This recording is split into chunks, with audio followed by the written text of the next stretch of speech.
Assalomu alaykum. Xabar 24 kanali o'z ishini boshladi. Kanalimizda birinchi bo'lsangiz, podpisatsiya va qo'ng'iroqchani bosib qo'yishni unutmang. Bugun dasturimizda GM kompaniyasi Spark ishlab chiqarishni to'xtatadi. Ichki ishlar organlari xodimlari fuqarolarga kuch ishlatgani aytilgan xabarlarga izoh berildi. Alvido Rayyan. Marokashda quvurga tiqilib qolgan 5 yashar bola vafot etdi. Endi har 15 kunda menga hisobot berasan. Prezident Buxoro viloyati hokimi yakshanba bo'lishiga qaramay 3 ta tumanda majlis o'tkazdi. Surxondaryoda xitoyliklar itlarni o'ldirib, bo'ynidan osib qo'yganligi aytilmoqda. Unga yaqin sudyalarga nisbatan intizomiy jazo qo'llaniladi. Endi esa shu va boshqa xabarlar tafsiloti bilan batafsil Xabar 24 kanalida kuzatib borishingiz mumkin. Ichki ishlar organlari xodimlari fuqarolarga kuch ishlatgani aytilgan xabarlarga izoh berildi.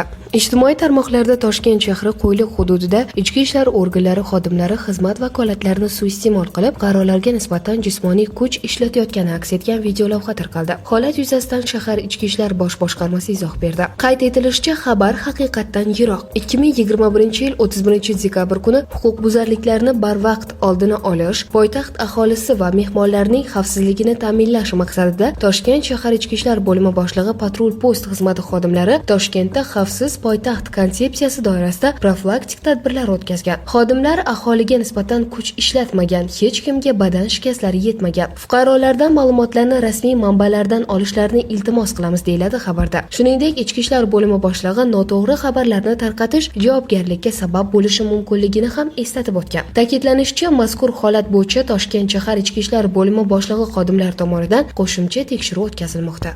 Alvido Rayyan. Marokashda quvurga tiqilib qolgan 5 yashar bola vafot etdi. Shimoliy Afrika hududida joylashgan Marokashda 30 metr chuqurlikdagi quvurga tiqilib qolgan 5 yoshli Rayyan ismli bolakay vafot etdi. Bu haqda Marokash qiroli Muhammad VI idorasi ma'lum qildi. Qirol Muhammad VI quduqqa tushib ketgan marhum bola Rayyanning ota-onasiga qo'ng'iroq qilib, ularga hamdardlik bildirdi. Qayd etilishicha, qutqaruvchilar bolakayni 5 kun deganda quvurdan olib chiqishga muvaffaq bo'lgan. Uni darhol tez yordam mashinasi olib ketgan. Operatsiya joyida tez yordam mashinasi va tibbiy vertolyot navbatchilik qilgan. Qutqaruvchilar bir necha soat oldin quvurga kislorod niqobi, oziq-ovqat va suv tushirishgan, ammo Rayyan ulardan foydalana olgani yoki yo'qligi aniq emas. Shanba kuni mahalliy televideniye qutqaruvchilar qazigan tunneldan sariq ko'rpaga o'ralgan bolani olib ketayotgani tasvirini namoyish etishgan. Buxoro viloyati hokimi yakshanba bo'lishiga qaramay 3 ta tumanda majlis o'tkazdi. Bugun 6-fevral haftaning yakshanba kuni Buxoro viloyatining Buxoro, Vobkent, G'ijduvon tumanlarida viloyat hokimi Botir Zaripov rahbarligida yig'ilish o'tkazildi. Bu haqda viloyat hokimligi matbuot xizmati ma'lum qilgan. Xabarga ko'ra, Botir Zaripov O'zbekistonda dam olish kuni deb berilgan, hatto kalendarga qizil bilan belgilab qo'yilgan sanada Buxoro tumani Kunjiqala mahallasidagi madaniyat markazida hokim yordamchilari hamda mahalla raislari bilan yig'ilish o'tkazgan. Yig'ilishda tumandagi 36 ta mahallada hokim yordamchilari tomonidan xonadonlarni xatlovdan o'tkazish, odamlarni tadbirkorlikka o'rgatish masalalari muhokama qilingan. Keyin hokim buva xuddi shu kabi yig'ilishni Vobkent va G'ijduvon tumanlarida ham o'tkazgan. Agar viloyat matbuot xizmatining rasmiy sahifasiga e'tibor beradigan bo'lsak, o'tgan haftadagi yakshanba, ya'ni 30-yanvar kuni ham Qorovulbozor tumanida Botir Zaripovning yig'ilish o'tkazganligini ko'rish mumkin. Unga yaqin sudyalarga nisbatan intizomiy jazo qo'llaniladi. Sudyalar Oliy kengashi bir qator sudyalarga nisbatan intizomiy jazo qo'llanilgani haqida ma'lum qildi. Qayd etilishicha, joriy yilning 4-fevral kuni mas'uliyatsizligi va yo'l qo'ygan kamchiliklari uchun poytaxt sudlarida faoliyat ko'rsatayotgan Parpiyev, jinoyat ishlari bo'yicha Yakkasaroy tuman sudining sudyasi, Mengliyev, fuqarolik ishlari bo'yicha Mirobod tumanlar aro sudining sudyasi, Rajabov, Hamidov, Gulyamova, Ismoilov, Toshkent tumanlar aro iqtisodiy sudning sudyalari, Sabirov, jinoyat ishlari bo'yicha Chilonzor tumani sudining raisi, Bobonov, jinoyat ishlari bo'yicha Olmazor tuman sudining raisi, Najimov, jinoyat ishlari bo'yicha Olmazor tuman sudining sudyasi intizomiy javobgarlikka tortildi. Endi har 15 kunda menga hisobot berasan. Prezident Shavkat Mirziyoyev Ekologiya va atrof muhitni muhofaza qilish qo'mitasi faoliyatini tanqid qildi. Bunaqa o'yinlar ketmaydi. Endi o'zing va muovinlaring har 15 kunda menga hisobot berasan. Bu aravani tortish kerak, dedi Mirziyoyev.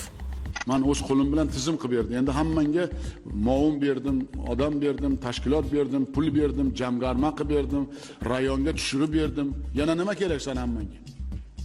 Galstuk yurishganman san ham, yana bitta byurokrat paydo bo'ldimi san bosh. Undaqa o'yinlar ketmaydi. Endi har 15 kunda menga hisobot berasan o'zing va maonlaring. Bu aravani tortish kerak. Bu sani aravang.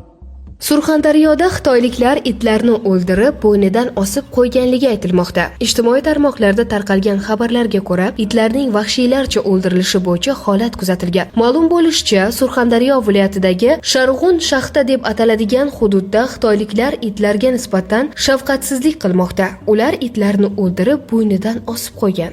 Bu borada ekologiyaga oid xabarlar beradigan Telegram kanallardan biri shunday yozdi: Itni o'ldirib, ilib qo'yishdan maqsad nima? Afsuski, o'ylarimiz xitoyliklarning itni iste'mol qilishi borasidagi gumonlarga yetaklamoqda. Chet elda hayvonlarni o'ldirganlarga 10 yil qamoq jazosi beriladi. O'zbekistonda-chi? Nega hayvonlarga shafqatsizlik qilganlar bemalol yurishi kerak? Xitoyliklar chet ellikman deb yurtimizda istagan ishni qilishi mumkinmi? Haqiqatan ham vaziyat shu holatga kelguncha mutasaddilar qarab turibdimi? Ko'rinib turibdiki, bu itning o'ligi osilgan joyda odamlar yashaydi. Demak, qilgan gumonlarimiz haqiqatga yaqin. Biz holat bo'yicha rasmiy izoh kutamiz. Bu holatlarni jimgina bosti bo'lishidan norozimiz deya o'z fikrlarini yakunlagan post muallifi. Eslatib o'tamiz, sal avvalroq ijtimoiy tarmoqlarda xitoylik fuqarolar tomonidan Qashqadaryo viloyati Kitob tumanida eshak so'yilgani haqida xabarlar tarqalganda, mazkur holat bo'yicha Kitob tumani hokimligi axborot xizmati munosabat bildirgandi.